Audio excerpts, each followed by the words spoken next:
सर्वाणि भूतानि कूटस्थक्षर उच्यते। अब यहाँ द्वाविमौ पुरुषौ लोके दो पुरुष हैं, नासी और अविनाशी। लेकिन दो द्वाविमौ पुरुषौ लोके सरस्वर एवचा, ये पुरुष नहीं है जो मैं कल चर्चा कर रहा था आपके बीच में, वह पुरुष नहीं है। जो स्त्री और पुरुष से जो स्त्री और पुरुष का जन्म हुआ है वह पुरुषों का निर्माण नहीं है, वह पुरुषों का विवेचन नहीं किया गया है, उससे हट करके किया गया है। द्वाविमौ पुरुषौ लोके सरस्वर एवचा, सर पुरुष और अक्षर पुरुष दो पुरुष हैं। द्वाविमौ पुरुषौ लोके सरस्वर एवचा। अब आप ये शास्त्र कहता है ओम जगदाधार सर्वाधिष्ठान धात्रे नमः, जिस पर यह जगत आधारित है उसका नाम जगदाधार पड़ गया। जिस पर जगत आधारित है उसका नाम जगदाधार है। और गोस्वामी तुलसीदास जी महाराज कहते हैं नाम रूप कोईश उपाधि,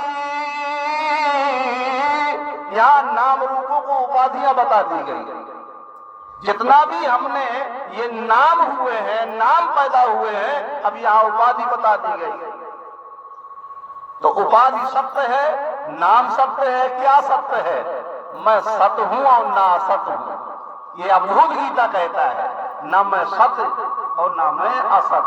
इन दोनों को जानने वाला तो हो सकता हूं, इस सत्ता को जान सकता हूं कि मैं सत्य हूं और असत हूं, लेकिन ना मैं सत्य हूं और ना असत हूं। ये सिद्धांत है हमारे मंडल का कि ना मैं सत्य हूं किसी काल में, क्योंकि सत्य कभी असत हो जाएगा, क्योंकि सत्य का पूरक है असत और असत का पूरक सत्य है।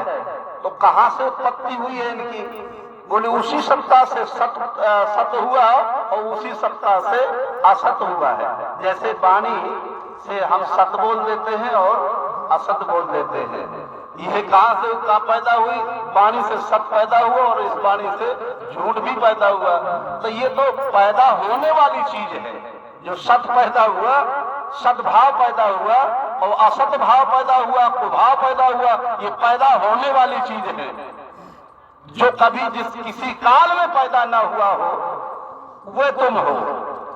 न रूपमस्य तथोपलभते ना तो नचादे नच संप्रतिष्ठा अश्वत्थमेनम सुदृढ़ मूल असंग शस्त्रेण दृढ़ेन चित्वा।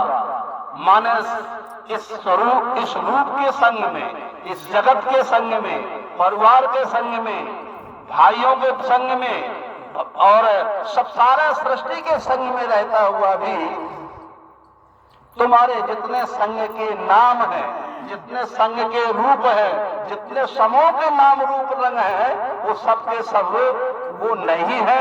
जो उस नामों और रूपों को बनाने वाला है वो कौन है? उसका कोई नाम नहीं है, उसका कोई रूप नहीं है। क्योंकि यहाँ पर दर्शन के लिए भी, दर्शन को भी कह दिया गया।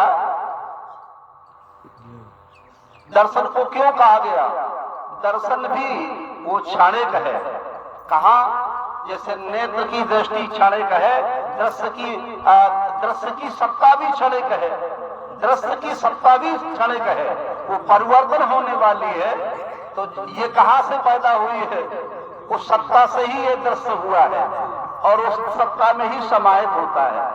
समाहित कैसे होता है यह भान नहीं होता। लोग कहते हैं भाई साधक जब अपनी उच्च अवस्था में पहुंच जाता है तो इसका होते हुए भी, संग में रहते हुए भी वो असंग रहता है। जैसे हमारे संचालक जी थे या और कोई महानुभाव बोल रहे थे, इस बीच में सबके बीच रह करके भी मैं असंग रहूं, मुक्त रहा, मुक्त स्वरूप हूं, जीते जाते मुक्त। तो हमारे महापुरुष जीते जाते कैसे मुक्त किए हैं?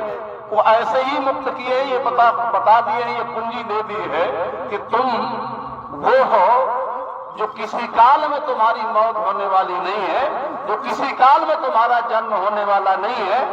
किसी काल में तुम्हारा क्षति होने वाला नहीं है, किसी काल में तुम लाभान्वित होने वाले नहीं हो, क्योंकि हानि लाभ भी तुम ये मन के द्वारा जान रहे हो, बुद्धि के द्वारा समझ रहे हो, लेकिन न मुझ में हानि हुई है न मुझ में कभी लाभ हुआ है। मैं जीव का तो पूर्ण रहने वाला है। जैसे स्वामी पूर्णानंद जी का नाम पूर्णानंद जी है, तो हमारा वो जो सत्ता है इस जगत की वह पूर्ण है, और उस पूर्ण के जानने के बाद, समझने के बाद ये जगत भी पूर्ण है। वो स्वामी तुलसीदास जी महाराज से कहा गया, और स्वामी अखंडानंद जी महाराज जो अखंडानंद सरस्वती जिनका दिल्ली में बिरला मंदिर है, उनके पास एक प्रश्न आया था कि ये जगत भी सत्य है महाराज, ये जगत झूठा है, ये नश्वर है, ये नाशवान है, क्या है आप देख लीजिए। तो गोस्वामी तुलसीदास जी महाराज ने लिखा कि जे ही जाने जग जा